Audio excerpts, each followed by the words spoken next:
ምን ሆነ ነው የምትለው አንተ? ምን ነው ነው የምትለው? ሰማን ዶክተርዬ አልጠበኩም ነበር ታመም ያለው ብዬ ከባቢላን ጋር ሳጣደፉ ሱሴ ዛሬ ሞርኒንግ ላይ አመምከኝ ራሴ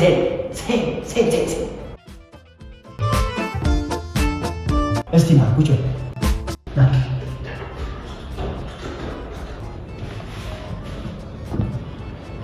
ምንድን ነው ታስበው ነው ምን እሺ ብርዝን ከባቢላን ሀገር ፈለግሽ እንደ ጋንቻ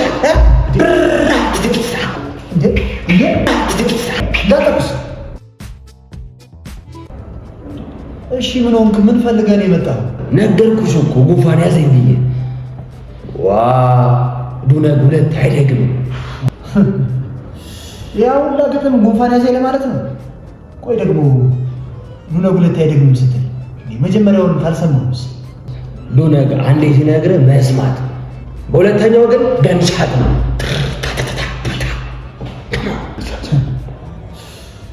ወይኔ አምላኬ 8 ዓመት ሙሉ ዶክተሬት ተምሬ መጨረሻ ጋንሻት ሻት ነው።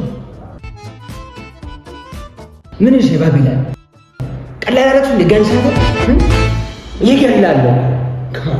አረ ይገላል ጉዴ! እባክህ አንተ ሰው ግን ባቢላን ምናምን የምትለው ነገር ትተህ በሽታህን ተናገር። አየ በራዛ ወለሽ አፍንጫን ጀምሮ ጉሮሮን ይከረትሰኛል። ይኖ ግን ክርስታስ ይኸውልህ ወንድም ማን ነው ባቢላን? እኔ አሁን ስለምትለው ነገር ምንም መረጃ እኔ ክርስታስ አላውቅም። ባይሆን እስቲ እዚህ ጎረቤት ያለው እዚህ ሐኪም ቤት ክርስታስ ያከማሉ ሲባል ሰምቻለሁ። እዛ ይደጠይቃል። እዛ አለፍ ብለህ ኧረ ወፍ እኔ የትም አልሄድም። ዱነ ሁለት ቦታ አይረግጥም ነው እንጂ እና እኔ ልከርትስ ፓፓም ሳትደረጊ ማለት ነው። ቶሎ መድኃኒት ሆነ ይዘሽ ከቻሳት ምን አማራጭ አለኝ ብለህ ደግሞ ዲሳት መልሽም እንደ ብርዝና ለመለስ ታዲያስ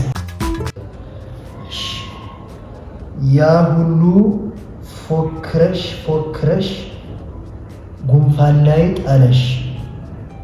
እስቲ አሁን ደግሞ ለበሳሳሽ ነው ያልሽው? ላጎራብሽሽ እንዴ? ኧረ እኔ በመርፌ ለበሳሳን ያልኩት።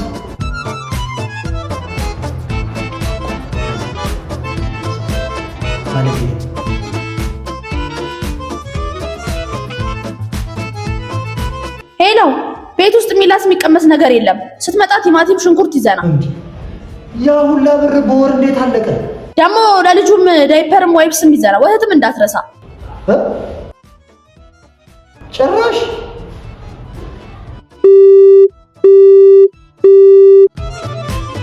እንዴ! አረ ብርዝና ወጋግኛ ሾት ፈለግሽ እንዴ?